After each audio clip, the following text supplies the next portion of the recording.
కేంద్రం నుంచి రాష్ట్రానికి వచ్చిన యూరియాను రైతులకు అందించడంలో రేవంత్ రెడ్డి ప్రభుత్వం విఫలమైందని మెదక్ ఎంపీ రఘునందన్ రావు విమర్శించారు. మీడియాతో మాట్లాడుతూ రైతులు అధైర్యపడవద్దని, అందరికీ యూరియాను అందే విధంగా చర్యలు తీసుకుంటానని హామీ ఇచ్చారు.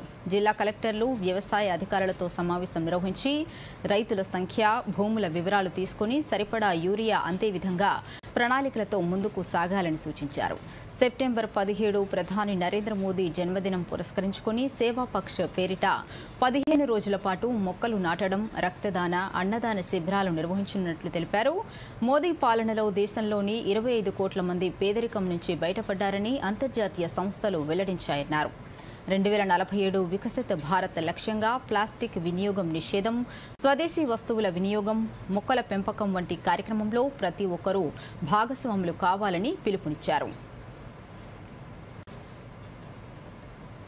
యూరియాకు సంబంధించి ఈ మధ్యన నేను వచ్చి మాట్లాడిపోయిన తర్వాత సిద్దిపేట జిల్లాలో కొంతమంది మిత్రులు నువ్వు తప్పు మాట్లాడినవారు కన్నా అని చెప్పినారు.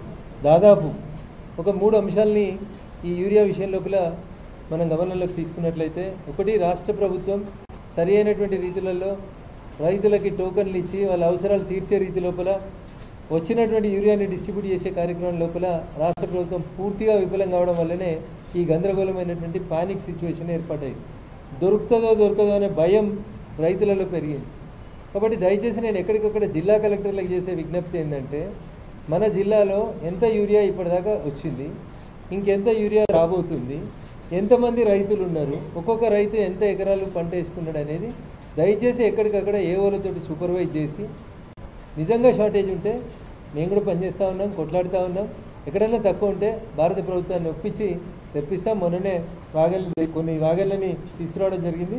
త్వరలోనే ఇంకొంత కూడా షార్ట్ ఫాల్ ఉన్నటువంటి యూరియాని కూడా తెస్తాం. దయచేసి ఎక్కడ కూడా రైతన్నలు పానిక్ కావద్దని సవినయంగా